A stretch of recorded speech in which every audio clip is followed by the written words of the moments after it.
हाय दोस्तों, स्वागत है आप सभी का आपके अपने YouTube channel target with RB पर। आशा करते हैं कि आप सभी स्वस्थ और मस्त होंगे। तो आज हम डीएलएड थर्ड सेमेस्टर के हिंदी के लघुत्तरी प्रश्नों का संग्रह किए हैं, जो कि डीएलएड थर्ड सेमेस्टर के एग्जाम की दृष्टि से बहुत ही महत्वपूर्ण होगा। तो चलिए हम एक एक को सॉल्व करते हैं। यदि वीडियो पसंद आए तो वीडियो को लाइक शेयर सब्सक्राइब जरूर करते रहिएगा। तो चलिए शुरू करते हैं। अति लघुत्तरी का पहला प्रश्न है, मत्स्य कागज छुओ नहीं, कलम गई नहीं हाथ, पंक्ति में किस कवि विषय में कही गई है। तो आप सभी लोग बताएंगे कि पंक्ति में किस कवि के द्वारा कही गई है। तो आंसर होगा, यह पंक्ति जो है वो कबीर दास के विषय के बारे में कही गई है। अगला क्वेश्चन है, योग रूढ़ शब्द किसे कहते हैं। तो योग रूढ़ शब्द वे शब्द होते हैं जब कोई शब्द जो प्रयोग किया जा रहा हो दो शब्दों के मेल से बना हो, तो उसे जो है हम सामान्य भाषा में योग रूढ़ शब्द कहते हैं। देखते हैं अगला क्वेश्चन है कि तत्सम शब्द किसे कहते हैं।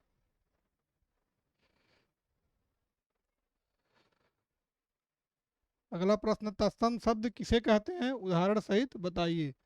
तो तत्सम शब्द जो है संस्कृत के शब्द से जिनकी उत्पत्ति हुई है, उनके मूलतः स्वरूप को ही हम प्रयोग किए जाते हैं, तो उन्हीं को हम जो है वो तत्सम शब्द कहते हैं।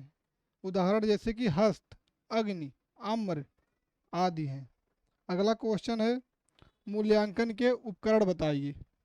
तो मूल्यांकन के उपकरण जो हैं वो होते हैं प्रश्न, अवलोकन और परीक्षण करना, सूची बनाना, रिकॉर्ड एवं दस्तावेज बनाना एवं उसका विश्लेषण करना। अगला क्वेश्चन है,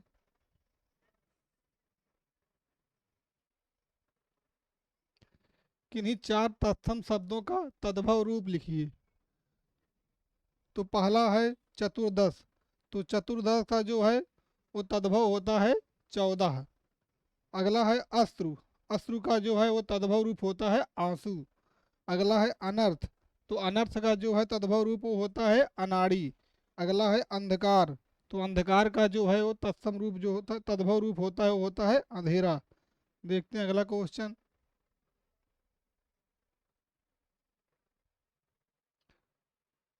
अगला क्वेश्चन है, आंखें खुलना मुहावरे का अर्थ लिखिए। तो आंखें खुलना मुहावरे का अर्थ जो होता है वो होता है होश में आना। देखते हैं अगला क्वेश्चन।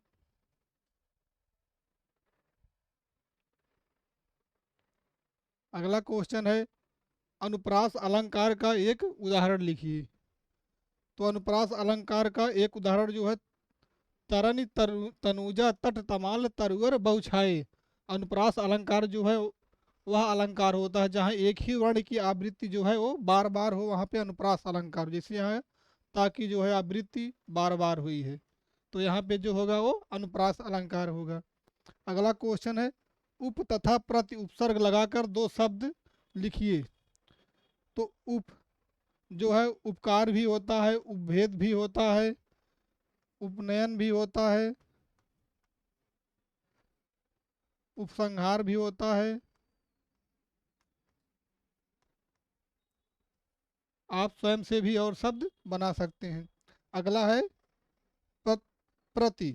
प्रति जो है उपसर्ग लगा के शब्द बनाना है, तो है प्रतिपक्ष, प्रत्येक, प्रतिरक्षा,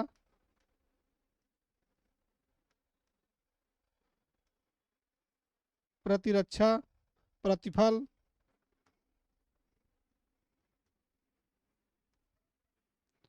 और आप प्रति भी लगा के अनेक शब्दों का निर्माण कर सकते हैं। उपसर्ग लगाकर यानी कि जो है पहले आगे प्रति लगेगा, इसके बाद जो है नए शब्द का निर्माण होगा। देखते हैं अगला क्वेश्चन। अगला क्वेश्चन है, प्रकृति का सुकुमार कवि जो है वो किसे कहा जाता है। तो प्रकृति का सुकुमार कवि जो है वो सुमित्रा नंदन पंत को कहते हैं। देखते हैं अगला क्वेश्चन। अगला क्वेश्चन है, आग बबूला होना। आग बबूला होना जो है मुहावरे का अर्थ स्पष्ट करते हुए उसका वाक्य प्रयोग बताइए। तो आग बबूला होने का जो है मुहावरे का अर्थ होता है बहुत क्रोधित होना। तो वाक्य प्रयोग किया गया है कि छोटी छोटी बातों पर आग बबूला नहीं होना चाहिए। इसको आप अपने भाषा में भी बना सकते हैं, जिसमें बहुत क्रोधित होना शब्द बीच में आना चाहिए। अगला प्रश्न है, कथा सम्राट के रूप में हिंदी में कौन विख्यात है? तो कथा सम्राट के रूप में जो है हिंदी में जो है वो मुंशी प्रेमचंद जी विख्यात हैं। अगला क्वेश्चन है, डॉक्टर हरिवंश राय बच्चन की आत्मकथा का नाम लिखिए। तो डॉक्टर हरिवंश राय बच्चन की आत्मकथा का नाम है क्या भूलूं क्या याद करूं। देखते हैं अगला क्वेश्चन।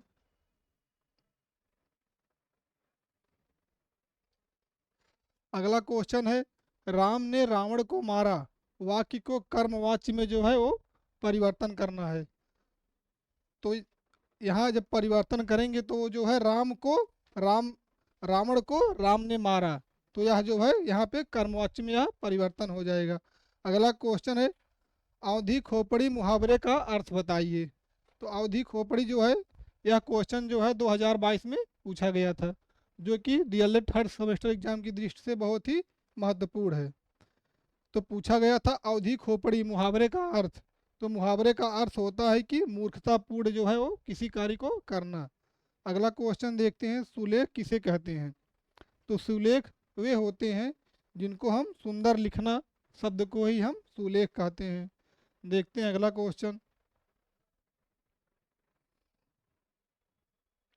अगला क्वेश्चन है, जो सबके उपयोग के लिए ना हो, वाक्यांश के लिए जो है एक शब्द लिखना है। जो सबके उपयोग के लिए हो, जो सबके उपयोग के लिए हो तो उसे हम जो है सार्वजनिक कहते हैं। अगला क्वेश्चन है, नील कमल सी मुख प्रभा सरस सुधा से बांध पंक्ति में जो है प्रयुक्त अलंकार पूछा गया है।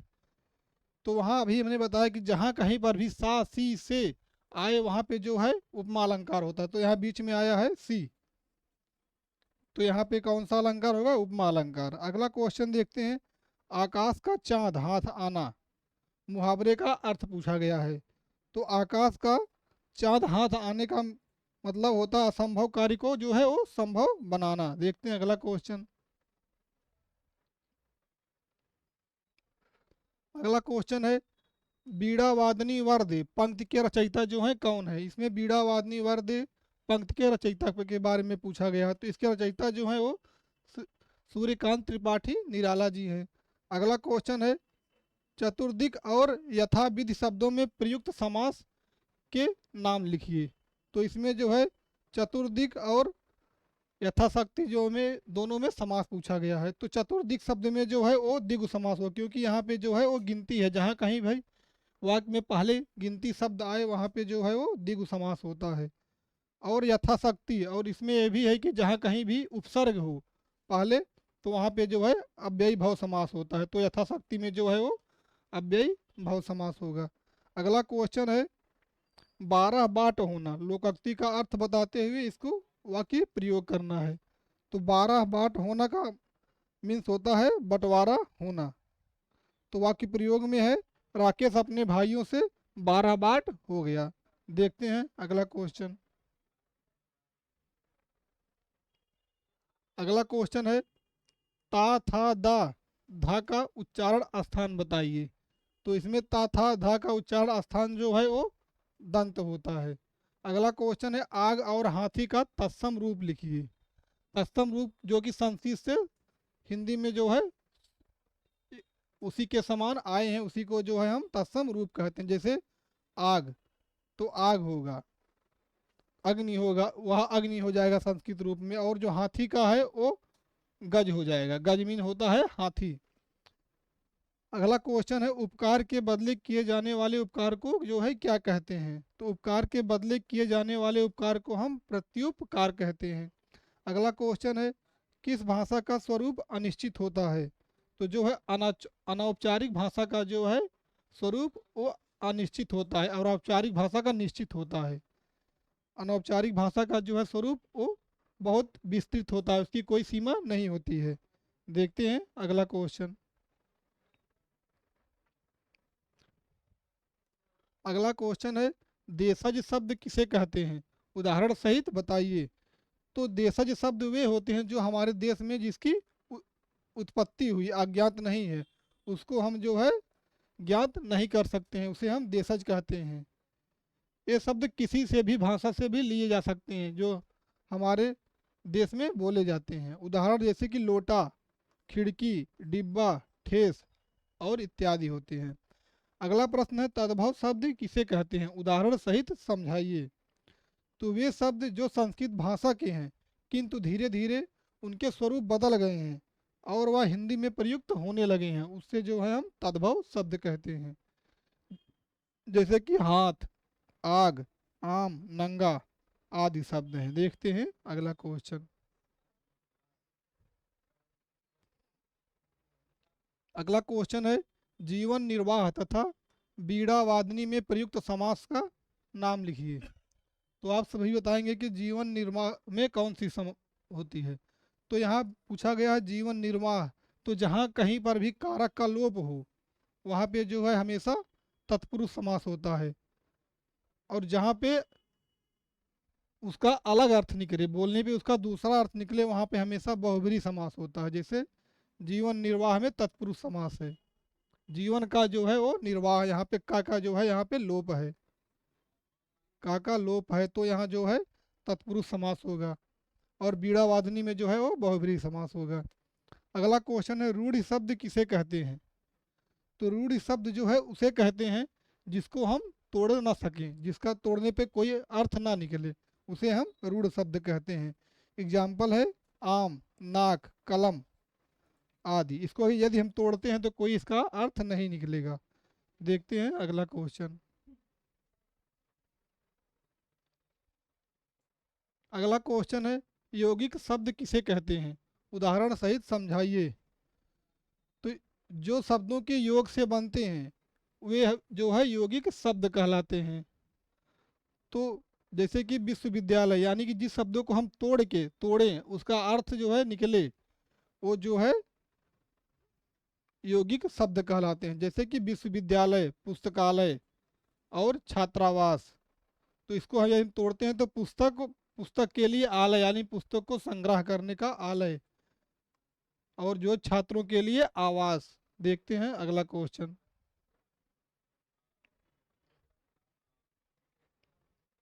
अगला क्वेश्चन है सरल वाक्य किसे कहा जाता है। तो सरल वाक्य में केवल एक ही क्रिया हो, वह जो है सरल वाक्य कहलाता है। जैसे रोहन पुस्तक लिखता है, इसमें जो है रोहन सिर्फ एक ही कार्य कर रहा है कि वह पुस्तक लिख रहा है। रोहित जो है चाय बना रहा है, तो इसमें जो है एक ही क्रिया हो रही है कि रोहित जो है वो चाय बना रहा है, तो यहाँ जो है सरल वाक्य होगा। अगला है कि संयुक्त वाक्य किसे कहते हैं। संयुक्त वाक्य वहाँ होता है जिसमें दो अथवा दो से अधिक उपवाक्य हों, वहाँ पे जो है वो संयुक्त वाक्य होता है। जैसे और, आदि, लेकिन, किंतु, परंतु, तथा इत्यादि आदि शब्द आए तो वहाँ पे होता है संयुक्त वाक्य। जैसे मोहन को घर जाना चाहिए किंतु वह नहीं गया, यहाँ पे जो है दो दो उपवाक्य है और किंतु से जो है जोड़ा गया है। अभी हमने बताया जहाँ पर भी और, आदि, लेकिन, किंतु, परंतु आदि इत्यादि शब्द आए वहाँ पे जो है वो संयुक्त वाक्य होता है। देखते हैं अगला क्वेश्चन। अगला क्वेश्चन है अनौपचारिक शिक्षा केंद्र क्या है। तो अनौपचारिक शिक्षा केंद्र जो है वो घर है। घर से जो है वो हमें शिक्षा जो है वो मिलता रहता है। और औपचारिक का जो केंद्र होता है वो बहुत विस्तृत होता है, और जो औपचारिक का केंद्र होता है वो जो है सीमित होता है। औपचारिक में जैसे होता है विद्यालय, वह जो है कार्य हमेशा फिक्स रहता है कि हमें यही कार्य करना है, और अनौपचारिक जो है वो कहीं भी कोई भी कार्य हमें मिल सकता है। अगला है स्वतंत्र लेखन से होने वाले लाभ बताइए। तो स्वतंत्र लेखन से होने वाले लाभ जो हैं वो स्वतंत्र लेखन रचनाकार की अभिव्यक्ति को कौशल का जो है वो हमें विकास करता है, और स्वतंत्र लेखन से ही कल्पना शक्ति का हमारे विकास होता है, और लेखन का भी और बौद्धिक शक्ति का भी विकास होता है। इससे ही हम हर दशा में लेखन कार्य और क्षमता को सुदृढ़ बना सकते हैं। देखते हैं अगला क्वेश्चन। अगला क्वेश्चन है प्रा और सु उपसर्ग लगाकर दो दो शब्द बनाइए। तो प्रा और सु उपसर्ग लगा के, जो प्रा उपसर्ग लगा के होता है तो प्रपौत्र, प्राधन नयन बराबर प्रणयन, अगला है सुधन अवसर बराबर सुअवसर। दूसरा है सुधन गंध बराबर सुगंध। देखते हैं अगला क्वेश्चन।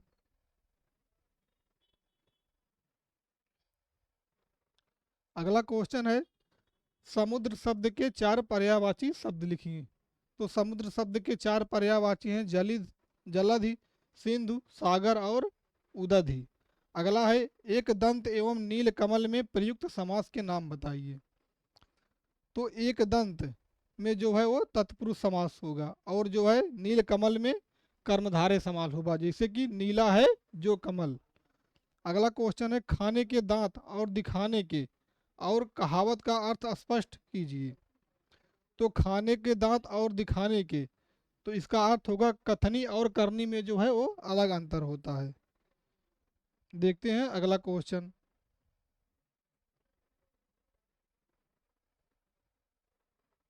अगला क्वेश्चन है कांकर पाथर जोड़ के मस्जिद लई बनाए ता चढ़ी मुल्ला बाग दे क्या बहरा हुआ खुदाए। तो आप सभी लोग बताएंगे कि इस पंक्ति का जो है क्या आशय हो, किस ने दिया है, किससे लिया गया, इसके रचयिता जो है वो कौन है। तो इस पंक्ति के रचयिता जो है वो कबीर दास जी हैं। अगला प्रश्न है आवाज उठाना मुहावरे का अर्थ एवं प्रयोग बताइए। तो आवाज उठाना जो है मुहावरे का अर्थ होता है विरोध करना। इसको जो है वो आप अपने स्वयं के वाक्य में भी प्रयोग करके अपना बना सकते हैं, जैसे कि भ्रष्ट शासकों के विरोध में आवाज उठाना समाज के हित में होता है। देखते हैं अगला क्वेश्चन। अगला क्वेश्चन है वाक्यांश के लिए जो है हमें एक शब्द शब्द लिखना है और उससे क्या अभिप्राय होता है। तो भाषा को रोचक तथा प्रभावी बनाने के लिए शब्द समूह का एक शब्द का प्रयोग करते हैं, जैसे कि ईश्वर में विश्वास रखने वाला जो है वो आस्तिक होता है। अगला प्रश्न है क्रिया के कितने रूप होते हैं। तो क्रिया के जो हैं वो 8 रूप होते हैं। अगला प्रश्न है समास किसे कहते हैं। तो दो शब्दों के बीच विभक्ति को हटाकर शब्दों को एक कर देना ही जो है वो समास कहलाता है, यानी कि शब्दों का संक्षेपीकरण कर देना ही समास कहलाता है। अगला क्वेश्चन है आधुनिक मीरा किसे कहा जाता है। तो आधुनिक मीरा जो है वो महादेवी वर्मा जी को कहा जाता है। अगला प्रश्न है तुलसीदास जी का जन्म कब हुआ था। तो तुलसीदास जी का जन्म संवत 1554 ईस्वी में हुआ था। यह भी जो है 2023 में पूछा गया था और एग्जाम की दृष्टि से बहुत ही महत्वपूर्ण है। अगला क्वेश्चन रचना की दृष्टि से शब्द के कितने भेद हैं। यह भी 2023 में पूछा गया है। तो रचना की दृष्टि से शब्द के जो है वो 3 प्रकार होते हैं, रूढ़, यौगिक और योग रूढ़। तो इसमें जो है यौगिक शब्द वे होते हैं जिसको हम तोड़कर खंडन कर सके और तीन दोनों का अर्थ जो है निकले, वो जो है यौगिक कहलाते हैं। और दूसरा है रूढ़, तो रूढ़ वो होता है जिसको तोड़ने पर उसका अर्थ ना निकले, तो उसे जो है हम रूढ़ कहते हैं। अगला है योग रूढ़, जिसको तोड़ने पे उसके अलग अर्थ निकले तो उसे हम योग रूढ़ कहते हैं। अगला प्रश्न है मौनवाचक की 2 विशेषताएं बताइए। तो आप सभी लोग बताएंगे कि मौन वाचन की 2 विशेषताएं वो क्या है। तो मौन वाचन की 2 विशेषताएं हैं। मौन वाचन से समय की जो है वो बचत होती है और किसी दूसरे को पढ़ने में जो है वो असुविधा नहीं होती है। अगला क्वेश्चन है लोकोक्ति की 2 विशेषताएं बताइए। तो लोकोक्ति की 2 विशेषताएं हैं कि पहला है हास्य व्यंग से युक्त होती है लोकोक्ति और दूसरा है प्राचीन परंपरा से जो है ये जुड़ी होती हैं। देखते हैं अगला क्वेश्चन। तो अगला क्वेश्चन है हरिऔध जी का पूरा नाम क्या है। तो हरिऔध जी का पूरा नाम जो है अयोध्या सिंह उपाध्याय और हरिऔध है। अगला क्वेश्चन है उन्नति तथा कृपण शब्दों का विपरीतार्थक शब्द लिखिए। तो उन्नत का जो होता है अवनति होता है और कृपण का जो होता है विलोम वो होता है दाता। अगला प्रश्न है सावन तथा किसान का तत्सम रूप लिखिए। तो सावन का तत्सम रूप जो होता है वो श्रावण होता है और किसान का तत्सम रूप जो है वो कृषक होता है। अगला प्रश्न है आंसू के रचयिता कौन है। तो आंसू काव्य के रचयिता जो है वो जय शंकर प्रसाद जी हैं। अगला क्वेश्चन। अगला क्वेश्चन है, आकाश से तारे तोड़ लेना मुहावरे का अर्थ बताइए तथा अपने वाक्य में जो है इसका प्रयोग करिए। तो आकाश से तारे तोड़ लाना का होता है मीन असंभव कार्य को करना। वाक्य प्रयोग में जैसे कि भारत की क्रिकेट टीम के लिए पाकिस्तान से मैच जीत लेना मानो आकाश से तारे को तोड़ ले आना जैसा है। अगला प्रश्न है, हिंदी जगत में महाप्राण कवि के रूप में कौन से कवि जो है जाने जाते हैं। तो हिंदी जगत में महाप्राण के रूप में जो है सूर्यकांत त्रिपाठी निराला जी को जाना जाता है। देखते हैं अगला क्वेश्चन। अगला क्वेश्चन है, उछाह और चितेरा शब्द का तत्सम रूप लिखिए। तो उछाह का जो है तत्सम रूप वो होता है उत्साह, और चितेरा का तत्सम रूप जो होता है वो होता है चित्रकार। अगला क्वेश्चन है, तद्धित प्रत्यय किसे कहते हैं। तो धातु को छोड़कर अन्य शब्दों से जोड़े जाने वाले प्रत्यय को ही हम तद्धित प्रत्यय कहते हैं। अगला प्रश्न है, कुलीन महिमा कौनते में कौन सा प्रत्यय है लिखिए। तो कुलीन में जो है इन प्रत्यय है, और महिमा में जो है इमा प्रत्यय है, और कौनते में जो है ए प्रत्यय है। अगला प्रश्न है, कोकिल एवं कूप शब्द का जो है तद्भव शब्द लिखिए। तो कोकिल का जो है तद्भव शब्द होता है कोयल, एवं कूप का तद्भव शब्द होता है कुआं। देखते हैं अगला क्वेश्चन। अगला क्वेश्चन है, आहा कितना सुंदर दृश्य है, इसमें कौन सा चिन्ह है। तो आहा, ओह, अरे, भो, ये सभी शब्द जहाँ पे आए वहाँ पे हमेशा जो है वहाँ विस्मयादि बोधक चिन्ह होता है। अगला क्वेश्चन है, लोकोक्ति किसे कहते हैं। तो कहावत या लोकोक्ति के पीछे कोई लोक कथा या घटना होती है जिससे निकली बात लोगों की जुबान जुबान पर इतनी चल निकलती है कि वह लोकोक्ति जो है वो बन जाती है। अगला है, उपसर्ग किसे कहते हैं। तो उपसर्ग वह है जो किसी शब्द से पूर्व जुड़कर नए शब्द का निर्माण करते हैं, वो जो है उपसर्ग कहलाते हैं। देखते हैं अगला क्वेश्चन। अगला क्वेश्चन है, अध उपसर्ग लगाकर 5 शब्द बनाइए। तो अध उपसर्ग लगा के 5 शब्द जैसे कि अधपका, अधकचरा, अधमरा, और अधखिला, और अधजल, अधजला है। अगला प्रश्न है, हिंदी में प्रयुक्त उपसर्ग किन शब्दों में जुड़ते हैं। तो हिंदी में प्रयुक्त उपसर्ग जो है तद्भव, देशज, विशेषज शब्दों से जुड़ते हैं। अगला है, अधितिष्ठता तथा निरोग में कौन सा उपसर्ग है। तो अधिष्ठता में जो है अधि उपसर्ग है, और निरोग में जो है निर उपसर्ग है। अगला है, अल किस भाषा का उपसर्ग है। तो अल जो है वो अरबी भाषा का उपसर्ग है। देखते हैं अगला क्वेश्चन। अगला है, जो शब्दांश शब्द से पहले लगता है उसे क्या कहते हैं। तो जो शब्दांश से शब्द पहले लगता है उसे जो है उपसर्ग कहते हैं, और जो बाद में लगता है उसे हम प्रत्यय कहते हैं। तो अगला क्वेश्चन आ गया है कि प्रत्यय किसे कहते हैं। तो हिंदी तो जो शब्दांश किसी शब्द के बाद में जुड़ते हैं वो जो है प्रत्यय कहलाते हैं। अगला प्रश्न है, हिंदी में समास के कितने भेद हैं। तो हिंदी में समास के जो है वो 6 भेद हैं। हिंदी में समास के 6 भेद हैं। पहला है अव्ययी भाव समास।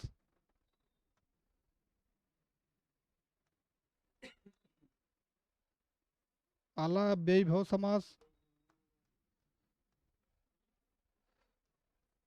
दूसरा है तत्पुरुष समास। दूसरा है तत्पुरुष समास।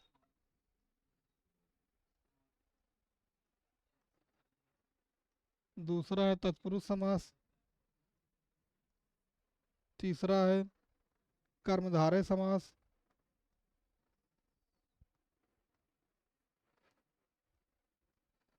कर्मधारय समास। और चौथा है द्विगु समास।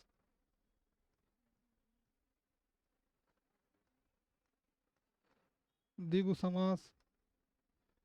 और चौथा है पांचवा है द्वंद्व समास।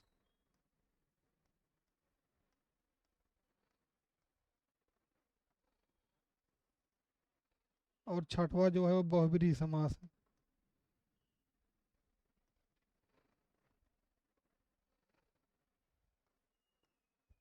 बहुब्री समास है। तो अगला क्वेश्चन है, चतुर्भुज और लंबोदर में कौन सा समास है। यहाँ पूछा है चतुर्भुज और लंबोदर में कौन सा समास है। तो चतुर्भुज लंबोदर में जो है वो बहुब्री समास है, क्योंकि जो है वो अलग अर्थ निकलता है। तो चतुर्भुज मतलब चार भुजाओं वाला, तो चार भुजाओं वाले जो है वो होते हैं ब्रह्मा। अगला है लंबा, लंबा है उदर जिसका, लंबा है उदर जिसका, तो दोनों जो है वो बहुब्री समास के अंतर्गत आते हैं। अगला प्रश्न है, शरणागत, अकाल, पीड़ित और रामायण में कौन सा समास है। तो अभी हमने बताया कि जहाँ कहीं पर भी कारक शब्दों का लोप होता है वहाँ पे जो है वो तत्पुरुष समास होता है।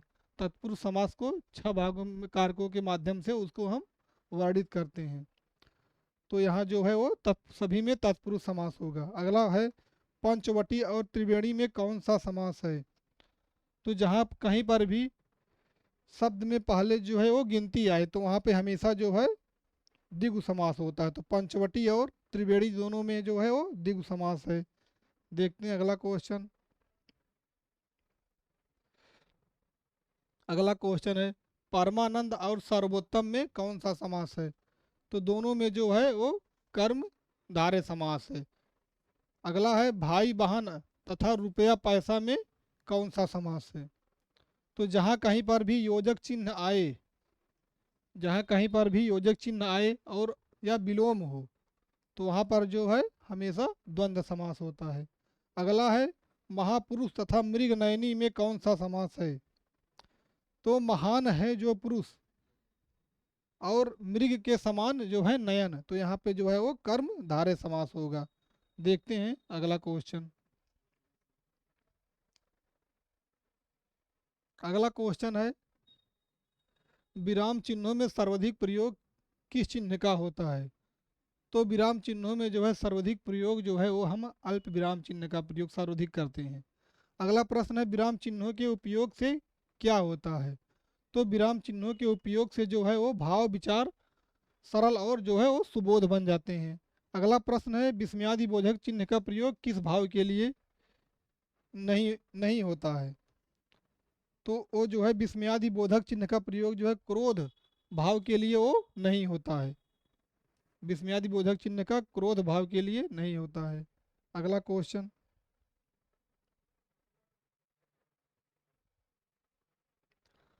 अगला क्वेश्चन है, पुष्प तथा बिजली शब्द के दो दो पर्यायवाची लिखिए। तो पुष्प का पर्यायवाची शब्द जो है वो होता है फूल, दूसरा होता है कुसुम, और बिजली का पर्यायवाची होता है विद्युत, दामिनी, चपला। ये सभी जो है वो विद्युत के पर्यायवाची होते हैं। तो आज के लिए बस इतना ही। यदि वीडियो पसंद आए तो वीडियो को अधिक से अधिक आप सभी लोग शेयर करिए, ताकि डीएलएड थर्ड सेमेस्टर के अधिक से अधिक साथी के पास हमारी वीडियो पहुंच सके। तो आशा करते हैं कि आप सभी लोग अच्छी तरह से समझ पाएंगे। तो आज के लिए बस इतना ही। आप सभी का धन्यवाद। मिलते हैं अगली क्लास में।